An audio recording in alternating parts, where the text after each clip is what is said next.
Let us go back to Cleveland in the 1930s. The Great Depression has pushed society's most vulnerable into the shadows of Kingsbury Run, where they live in a makeshift hobo jungle dominated by trash and filth, forgotten by the world above.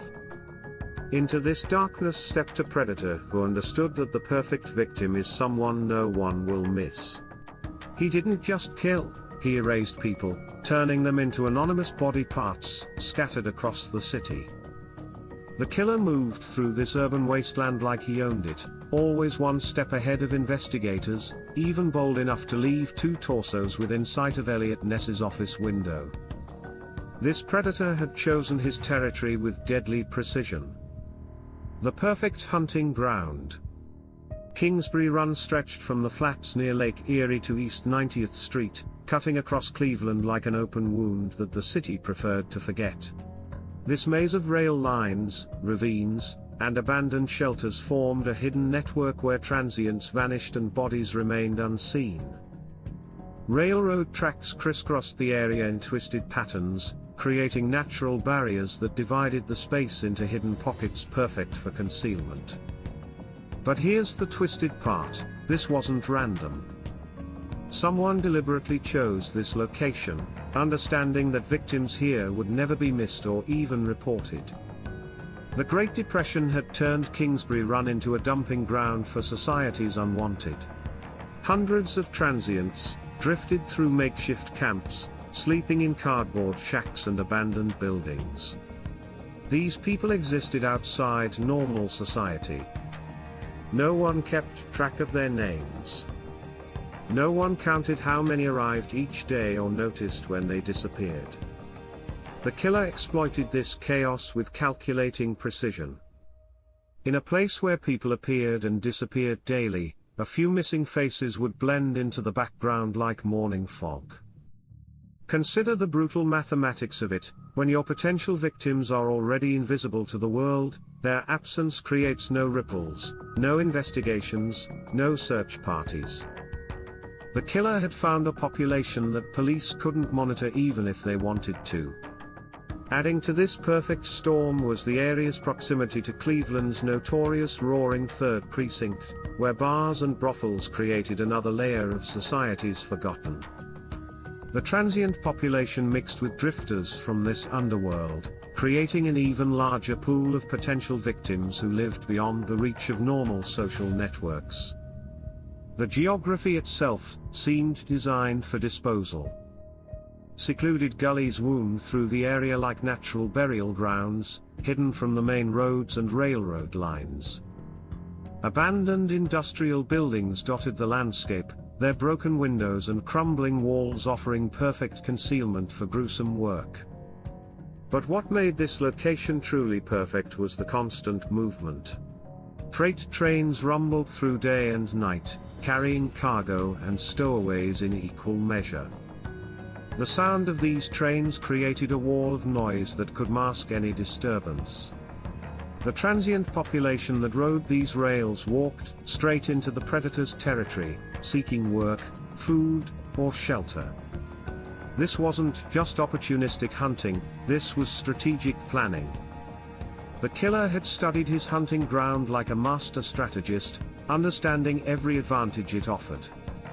He knew which ravines provided the best concealment, which abandoned buildings offered the most privacy, and which train schedules brought the most vulnerable targets. The maze of railroad tracks offered multiple escape routes, allowing him to vanish in any direction if someone unexpected appeared. Even more chilling was how the killer used the area's reputation against itself. Kingsbury Run was already known as a dangerous place where decent people didn't venture. This reputation became a protective shield, keeping potential witnesses away while providing cover for his activities. Police patrols were infrequent and predictable, giving him windows of opportunity that he could exploit with confidence. The killer also understood that the transient population made witness identification nearly impossible. In a community where people used false names and avoided contact with authorities, even if someone saw something suspicious, they were unlikely to report it. The culture of anonymity that protected the homeless also protected their predator. What made Kingsbury Run the perfect hunting ground was its combination of vulnerable, anonymous victims and a landscape that offered both concealment and easy disposal of evidence. But when investigators finally began examining what this predator left behind, they would discover something that chilled them to the bone. The surgeons touched the bodies told a story that made investigators' blood run cold. This wasn't the work of a madman, but someone with frightening skill. When coroner A.J. Pierce examined the remains scattered across Kingsbury Run, he discovered something that changed the entire investigation. The cuts were so precise they could have been made in an operating room. Each slice showed deliberate planning and expert knowledge that took years to master. Picture Pierce in his examination room, studying the severed limbs and torsos with growing unease. Every dismemberment revealed someone who understood exactly where to cut, how deep to go, and which tools would create the cleanest separation. Each decapitation was performed at exactly the right vertebrae, targeting the precise point where bone meets cartilage for easiest separation. Think about what this means.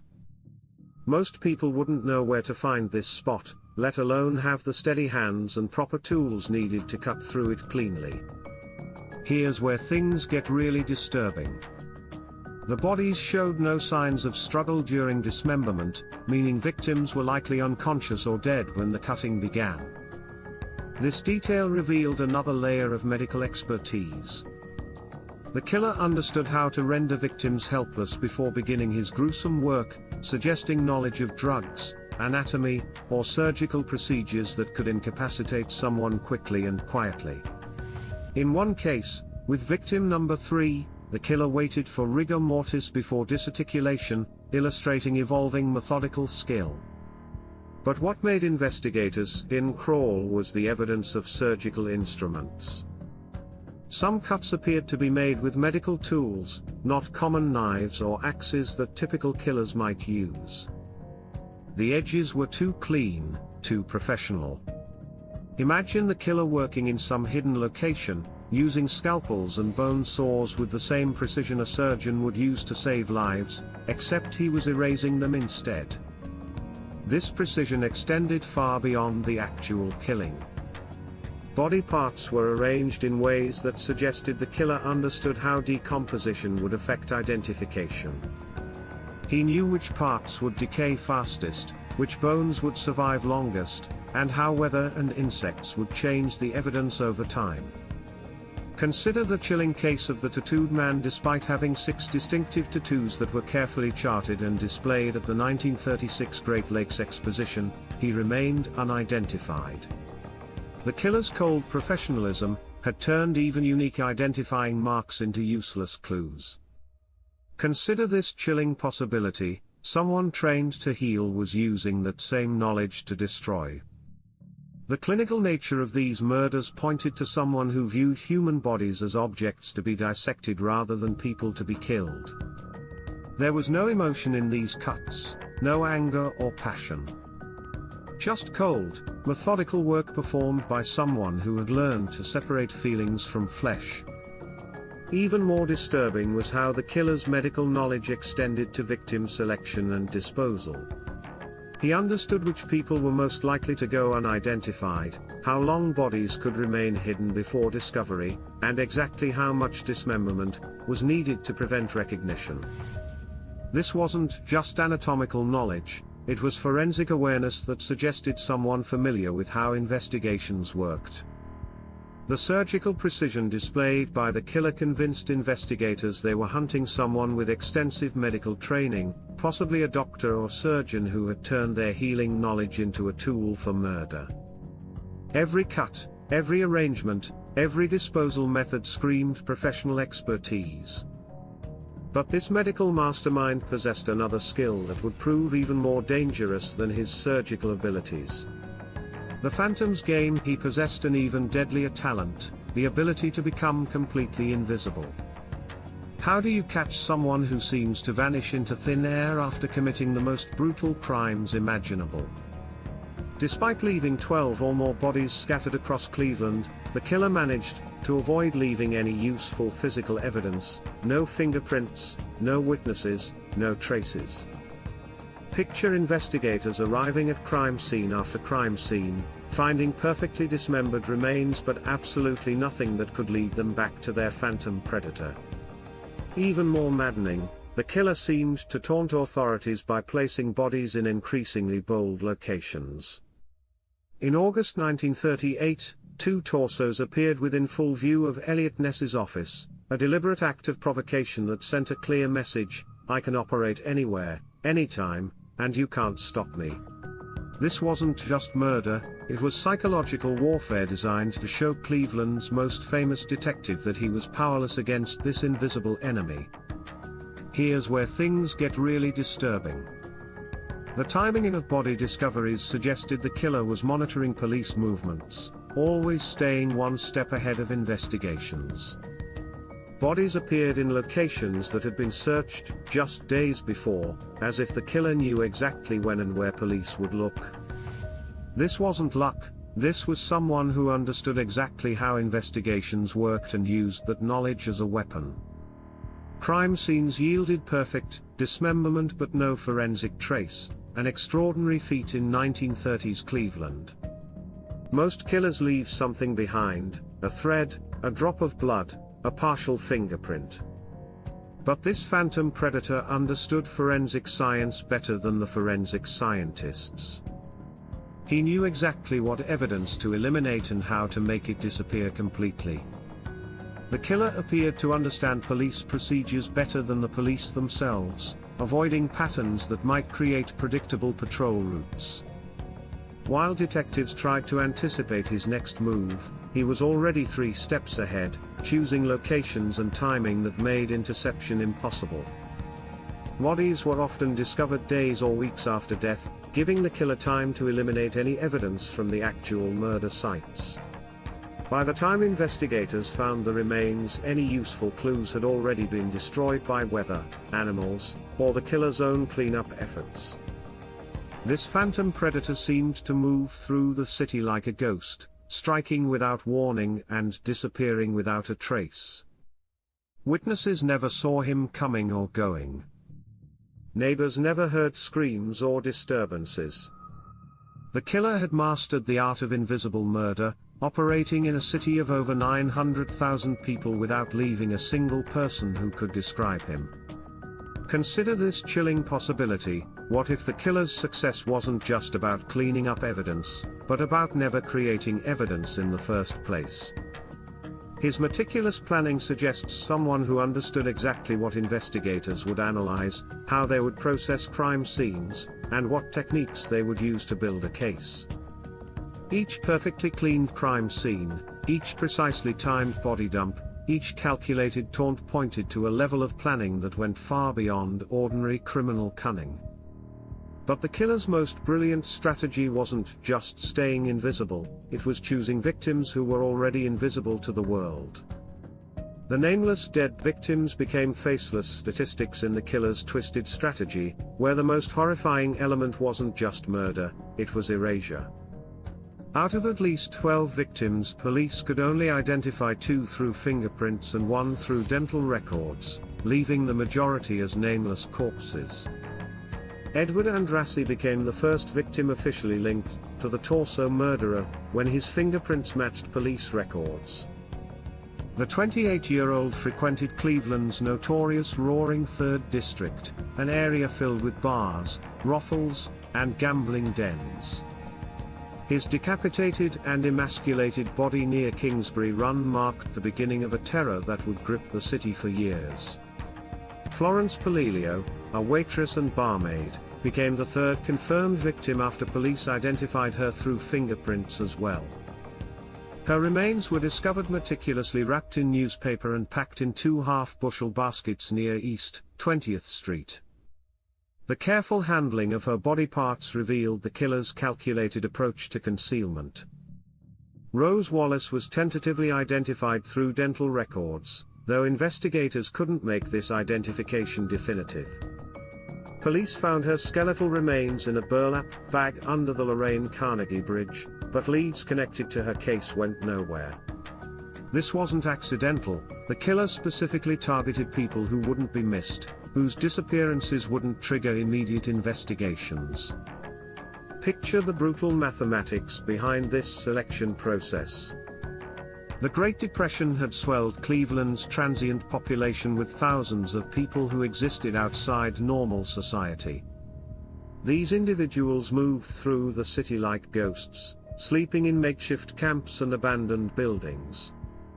No one kept track of their names or whereabouts. Victims were chosen from Cleveland's most marginalized populations, transients, alcoholics, and those living on society's edges without family connections. The killer understood that these people had already been discarded by society, making them perfect targets for someone who wanted to commit murder without consequences. Think about how calculated this was. While most killers strike impulsively or target people they know, this predator was hunting strangers specifically because they were strangers. The killer's method of decapitation and dismemberment made identification nearly impossible, even when police created plaster casts of victims' heads for public display. Investigators took these death masks to the Great Lakes Exposition, where over 100,000 viewers passed by the haunting displays. The plaster heads stared out at fairgoers with empty sockets, silent witnesses to crimes that had erased their very identities. But the crowds passed by without recognition, leaving the victims as anonymous in death as they had been in life. Missing persons reports were rare for this population, meaning the killer had days or weeks before anyone even realized these people were gone. When your victims live outside normal social networks, their absence creates no ripples. No worried family members calling police.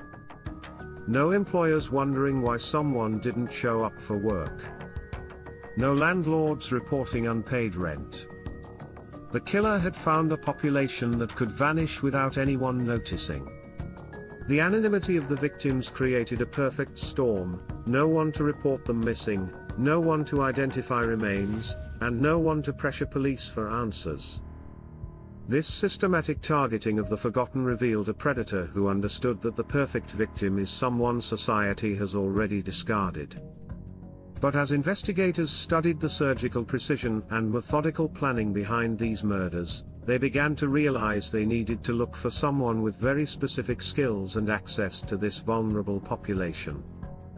The doctor in the shadows. When all the evidence pointed to someone with medical training, investigators found themselves staring at a suspect who seemed almost too perfect to be true.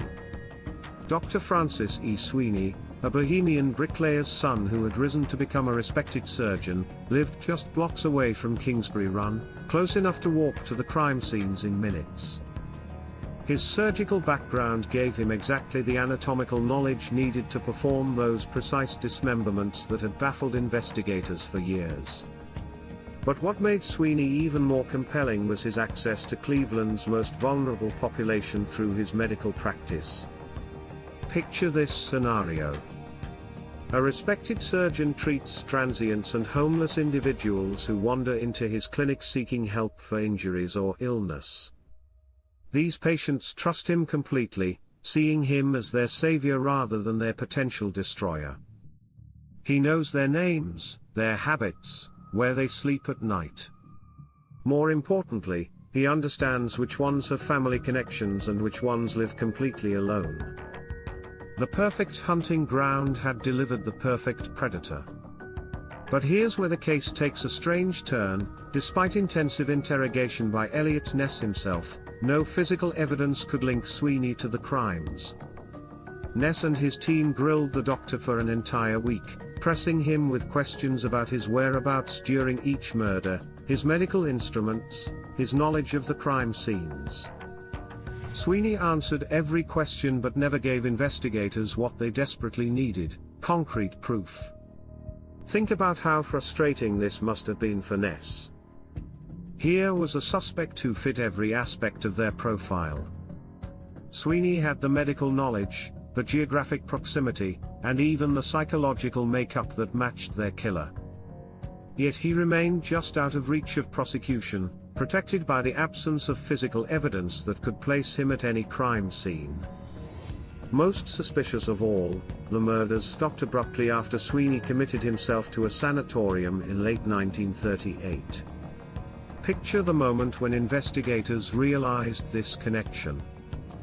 For years, bodies had appeared regularly across Cleveland, each one precisely dismembered and carefully disposed. Then suddenly, silence. No more torsos? No more severed heads. The killing spree that had terrorized the city just ended. The timing created a correlation that investigators couldn't ignore. Sweeney enters the sanatorium, and Cleveland's nightmare stops. Could this really be coincidence? The statistical probability seemed impossible. Yet without concrete evidence, this remained nothing more than suspicious timing that proved absolutely nothing in a court of law. Here's what made this case so maddening for everyone involved. Sweeney remained a suspect who could never be charged, leaving investigators frustrated and the case officially unsolved. They had found someone who possessed every skill the killer demonstrated, someone whose institutionalization perfectly aligned with the end of the murders. But they couldn't prove he had ever hurt anyone. Was Sweeney merely a convenient scapegoat, or the true but silent killer? Dr. Francis E. Sweeney became the prime suspect because he possessed all the skills and access the killer demonstrated, and the murders stopped when he was institutionalized, but lack of physical evidence meant he could never be prosecuted. This left Cleveland with a chilling possibility: their monster might be safely locked away behind hospital walls, or the real killer could still be out there. But perhaps the most disturbing question wasn't about Sweeney's guilt or innocence at all.